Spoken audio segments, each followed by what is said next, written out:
Salutations tête de nage, je suis Chef et bienvenue dans Menu Manga hors série. Alors qu'est-ce que ça va être les menus manga hors série? Ça va être des menus manga qui sont hors série, comme le titre l'indique. Et là on va parler des films City Hunter, ça sera en 6 parties parce qu'il y a 6 films City Hunter. Et les menus manga hors série City Hunter, ça va parler des films City Hunter. T'as compris le délire? Puis on refera ça d'autres pour les OAV des BZ, les OAV Naruto, les OAV One Piece, les OAV tout ce que tu veux. Et voilà, c'est ça le concept. T'es content?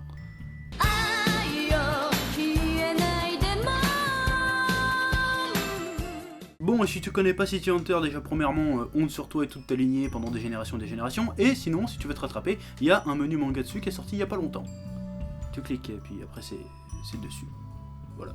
City Hunter, comme tous les animés cultes, a connu plusieurs adaptations en film et en OAV, et on va profiter pour marquer la différence entre les films et les OAV.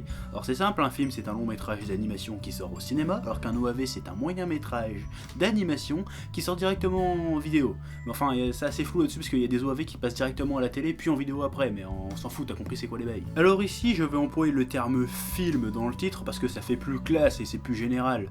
Quoique les films OAV City Hunter ça serait passé aussi. Mais bon, quelque part je fais ce que je veux. Comme je l'ai dit au début de l'émission, les films et OAV City Hunter sont au nombre de 6 et on va tous se les taper dans l'ordre chronologique dans différentes vidéos. Et on commence tout de suite par le premier, Magnum of Love. City Hunter Aitu Shukomai no Magnomu, ou Magnum of Love, ou encore Amour, Destin et Magnum 357 est le tout premier long métrage d'animation City Hunter, sorti le 17 juin 1989 au Japon. Et j'ai été pas né. Comme le poisson.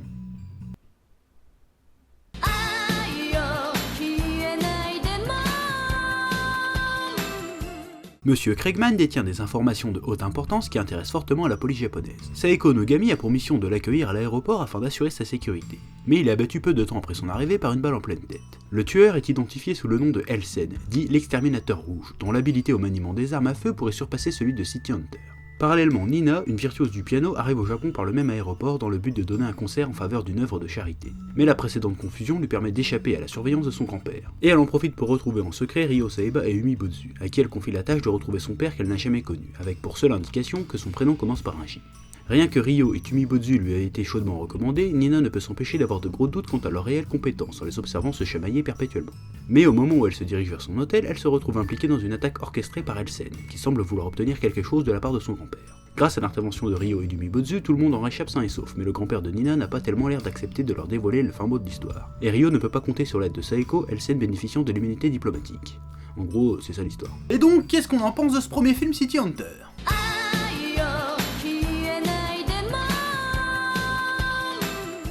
Ah ouais, donc genre tu vas mettre un jingle à la con chaque fois que j'ai un truc en fait. Tu te fous de ma gueule en plus. Ouais, je suis désolé, en ce moment je suis un petit peu sur les nerfs. Et donc, qu'est-ce qu'on en pense donc de ce film City Hunter?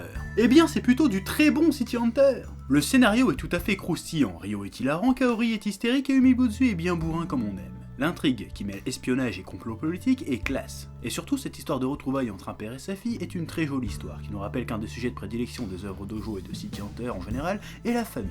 Ce que j'aime dans ce film, c'est que déjà il est dans la continuité de la série.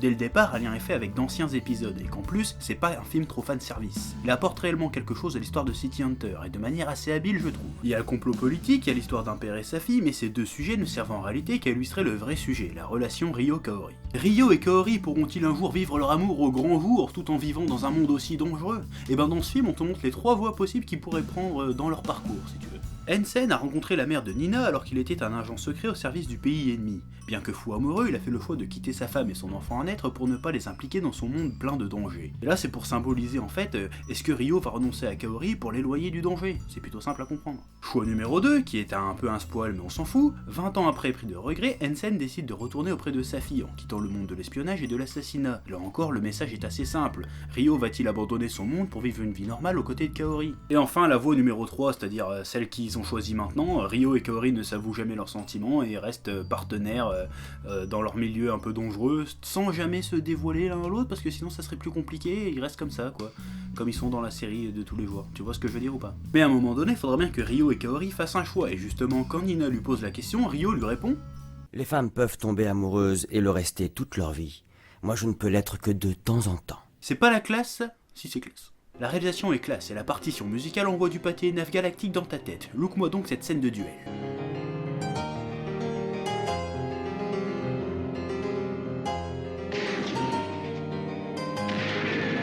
C'est tellement classe. Bon, là depuis tout à l'heure je suis dithyrambique parce qu'on reste quand même sur du très très bon City Hunter, du City Hunter qu'on connaît et qu'on aime, et justement ça serait peut-être ça son point faible. Parce que si tu regardes bien, c'est juste un très long épisode de City Hunter, un très bon épisode mais qui n'apporte pas grand chose de neuf à la série. Bon, ça approfondit certaines choses par rapport à la série, comme par exemple la relation Ryo-Kaori, mais à part ça, cite-moi un seul truc qu'on n'a jamais vu avant dans un épisode de City Hunter.